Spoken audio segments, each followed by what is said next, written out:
Aujourd'hui, on va parler des élections présidentielles de Corée du Sud. En ce moment même, le pays vit une crise politique sans précédent.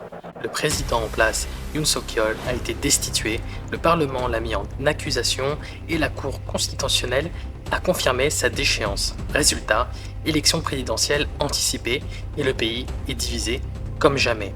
Le 3 juin 2025, près de 44 millions d'électeurs sud-coréens vont devoir trancher entre continuité conservatrice et virage progressiste, qui deviendra le nouveau président de la 10e puissance mondiale. Je vais vous présenter aujourd'hui les deux candidats qui sont favoris à l'élection. Tout d'abord, il y a Lee Jae-myung qui est le guerrier réformateur. Lee Jae-myung, c'est le candidat du Parti démocrate, le DPK. C'est un ancien vétéran du combat politique, ancien gouverneur de la province du Gyeonggi, là où se trouve Séoul par exemple. Il est connu pour son style direct, presque populiste, et sa volonté de basculer l'ordre établi. Malgré une tentative d'assassinat en 2024 que tout le monde a beaucoup vu sur Twitter, il est toujours là et il tient debout. À ses yeux, la Corée doit devenir un pays plus juste, plus intelligent et surtout plus humain. De l'autre côté, on retrouve Kim Mon-soo. C'est un ancien syndicaliste qui est devenu beaucoup plus conservateur. Kim Mon-soo, c'est une trajectoire assez unique.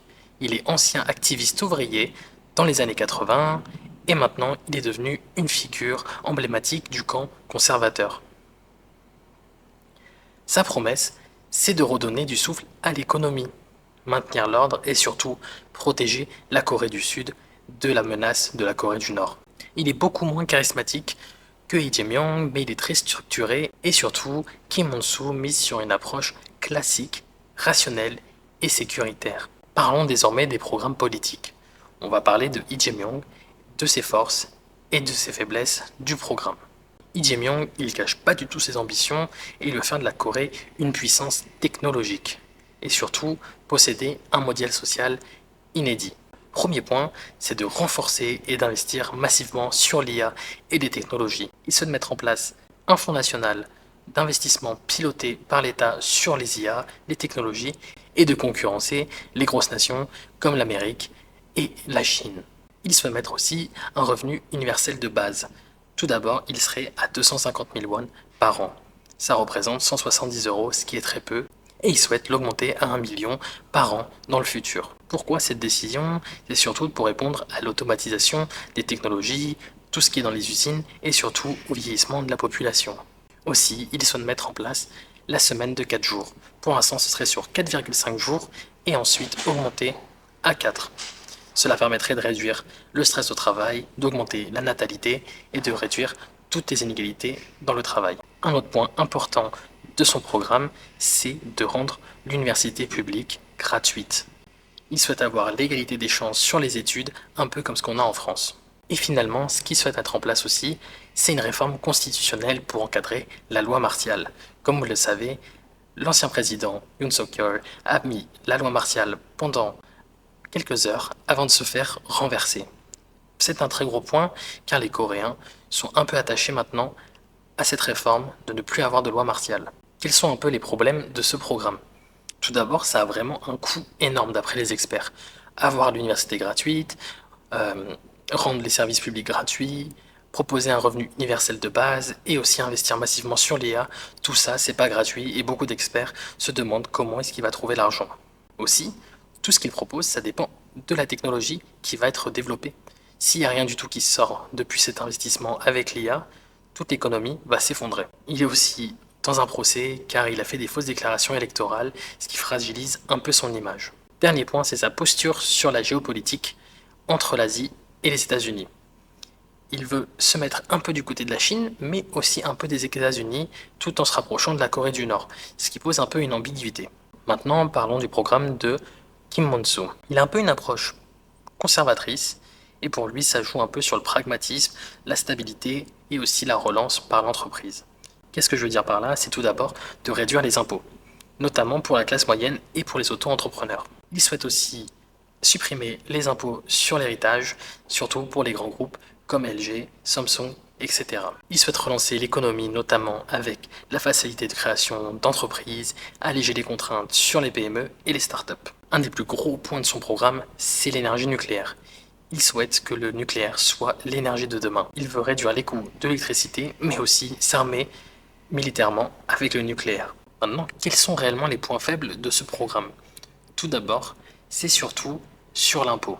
En supprimant l'impôt sur l'héritage des grands groupes, cela va créer une sorte d'inégalité entre les plus riches, donc les chaebols qui sont vraiment le top 0,001% des richesses, et la population normale. Beaucoup de Coréens voient ça comme une offrande. Aussi, avoir l'arme nucléaire, ça pose un problème géopolitique et même les alliés de la Corée du Sud se posent des questions sur si c'est une bonne solution d'avoir l'arme nucléaire. Un des autres points, c'est que Kim Moon-soo ne propose rien du tout sur le social, c'est-à-dire faire des réformes sociales comme Lee Jae-myung, donc de proposer un revenu universel, etc. Il n'y a pas vraiment de choses concrètes sur le programme. On ne sait pas ce qu'il va décider sur la natalité, sur les inégalités ou encore sur la précarité. Alors qu'est-ce qu'on voit ces derniers jours en Corée du Sud, à Séoul? Moi, ce que je vois personnellement, c'est qu'il y a beaucoup de soutien envers Lee Jae-myung. On croise beaucoup de gens porter des t-shirts de lui, des pancartes, danser dans la rue et même des camions. Je vais vous mettre des images, c'est vraiment très marrant. C'est un peu très différent de la France où là on va vraiment être un peu plus, ça va être un peu plus secret notre vote. Ici, on déclare totalement pour qui on va voter. Maintenant, Lee Jae-myung, c'est vraiment le favori. Il a déjà des intentions de vote à presque 50%, tandis que Kim Moon-soo, c'est plus autour des 34%. Alors là, je vais vous mettre un petit comparatif de ce qu'ont fait les deux candidats pendant qu'ils étaient dirigeants de la région du Gyeonggi, c'est-à-dire la plus grande province de Corée du Sud. Alors là, on va voir très vite la différence. D'un côté, on a Kim Moon-soo qui a fait énormément de choses pour la région, tandis que Lee Jae-myung a tout simplement fait qu'une seule chose. Après avoir eu cette image, on peut se poser quand même une question sur Lee Jae-myung comparé à ce qu'il va promettre et ce qu'il peut réaliser. Il a quand même été le dirigeant de la province du Gyeonggi, qui est littéralement la plus grande province de Corée du Sud, et ce qu'il a apporté, c'est presque rien du tout comparé à Kim Moon-soo, qui lui a vraiment révolutionné la région du Gyeonggi avec énormément de transports pour permettre aux Sud-Coréens de se déplacer plus rapidement sur Séoul et dans les autres villes, ce qui a permis notamment d'augmenter l'emploi. Donc là, la Corée du Sud, elle est à la croisée des chemins entre une société vieillissante, une économie ultra dépendante des exports, une natalité en chute libre et des tensions régionales croissantes. Le prochain président, il a une mission titanesque. Lee Jae-myung, il propose un pari risqué mais ultra audacieux. Une société ultra moderne, plus équitable et surtout technologiquement à la pointe. Kim Moon-soo, lui, il mise surtout sur des recettes classiques, stabilité, sécurité, libéralisme économique. Mais au final, c'est le peuple coréen qui va trancher entre deux visions du futur, entre risque et prudence, entre changement radical et conservatisme assumé. Il y aura un choix et une réponse le 3 juin. Quel candidat te paraît le plus convaincant? Dis-moi tout en commentaire. N'hésite pas à t'abonner et liker pour de prochaines vidéos sur la Corée du Sud. N'hésite pas à me dire aussi quel sujet t'intéresserait pour une prochaine vidéo. Et pour l'instant, je te dis à la prochaine.